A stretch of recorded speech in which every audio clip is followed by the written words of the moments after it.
biglang nagkaroon ng bagyo or low pressure area. Hindi ko alam, basta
hey guys, so we're now here at Calyawan. As you can see, it's filled with trees. Super eco-friendly ng resort na to, guys. Itutur ko kayo later kapag andun na kami sa loob.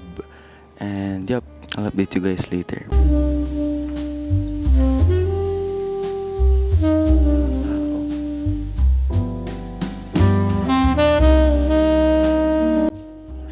So here you go. Ito na yung pool, guys. Pool area. So this is the pool area. Grabe, ang laki. Kita nyo ba? And walang tao. It's so peaceful. Kita nyo naman, diba? So here's the pool area. And I'm gonna try to swim later. Sana hindi malamig yung tubig. They also have pool rules. Ayan. So this pool is open from 7 a.m. to 8 p.m. only, guys. Paglabas nyo ng restaurant, pool na siya agad. So you also have an access sa restaurant. Magkalapit lang sila actually. Dito, merong mga bench na pwede kayong umupo and kumain. You can also eat there. So guys, we're already here sa cabin namin. Ipapakita ko sa inyo. Ito yung itsura niya in 3, 2, 1.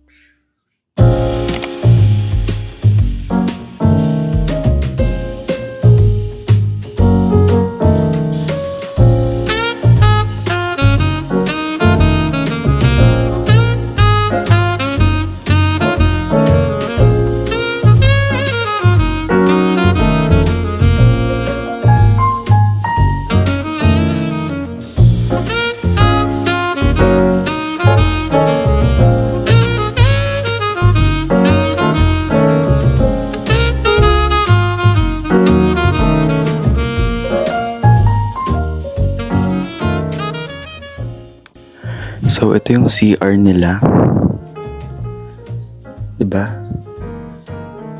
So, this is, totoong, anong tawag dito? Parang brick wall. Tama ba, guys? And bahay kubo inspired roof. So, I'll update you guys again later kapag nakapag-ayos na kami and papakita ko pa sa inyo yung labas. So, pati sa labas, it's also made out of bamboo. So guys, nakapagpalit na ako ng pang swimming and it's time to swim since hindi naman pwede yung pickleball court ngayon since umulan nga. So let's go, samahan nyo na ako, let's swim because their pool is until 8 p.m. only. Super ganda ng cabin namin, nakita nyo ba? Super peaceful dito, guys. So may mga extra bed dito since madami nga kami. May sofa, TV, and may malaking bed dito.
So guys, since malapit na magsara yung pool, currently 7:30 p.m.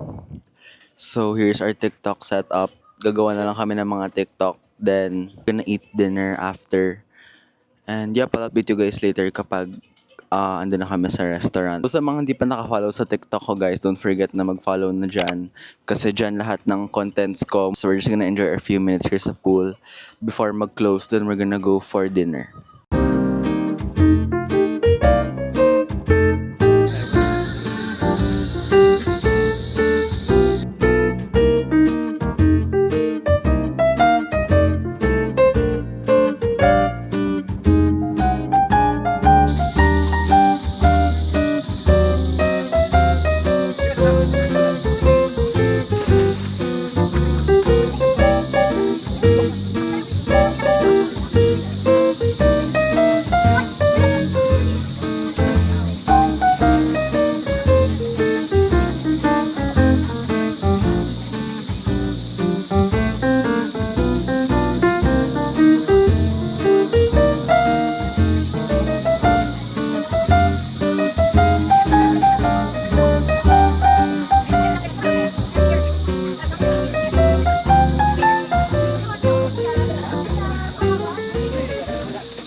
So this is bacon. This is tapa. This is my order.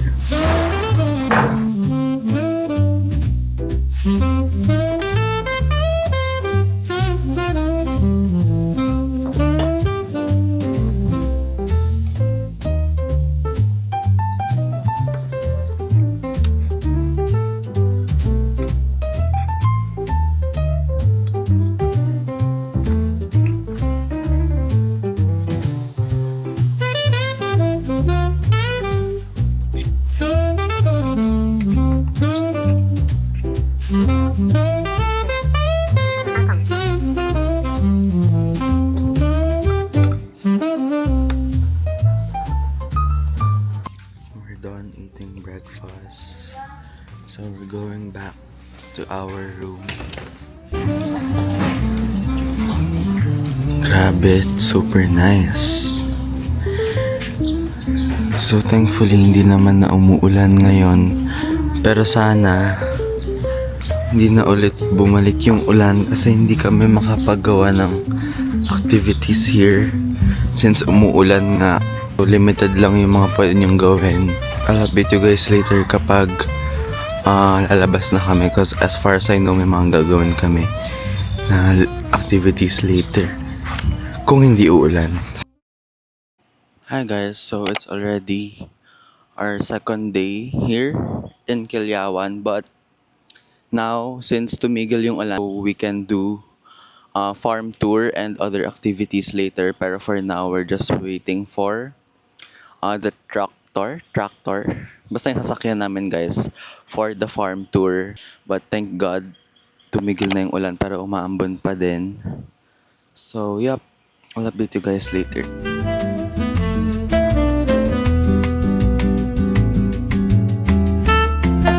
Kami na lang ang magpapag na lang. Mga pwedeng gawin. So yun. Guys. Okay, wait lang. Yeah.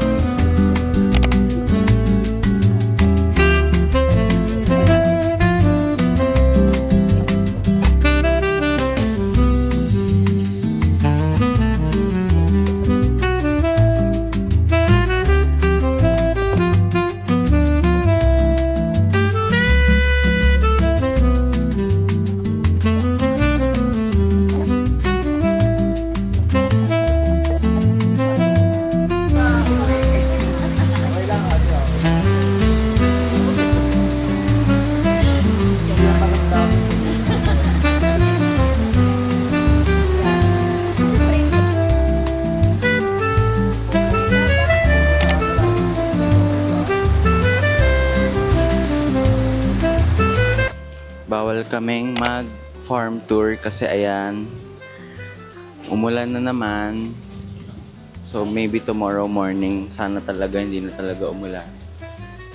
So guys, ang ending, hindi kami nakapag farm tour since tingnan niyo naman yung weather, sobrang lakas ng ulan until now. So there's no way na makakapag farm tour kami ngayon since malakas nga yung ulan.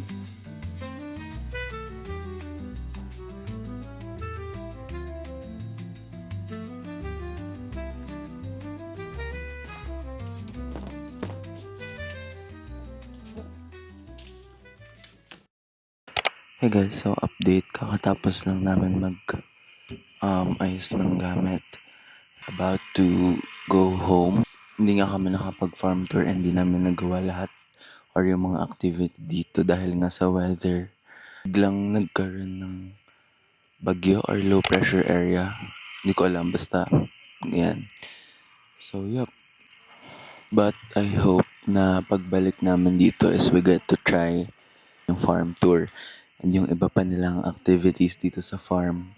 Madami kaming na-miss na activities and isa lang out of all the activities yung nagawa namin, which is the leaf painting. The whole stay here from yesterday until kanina was so good.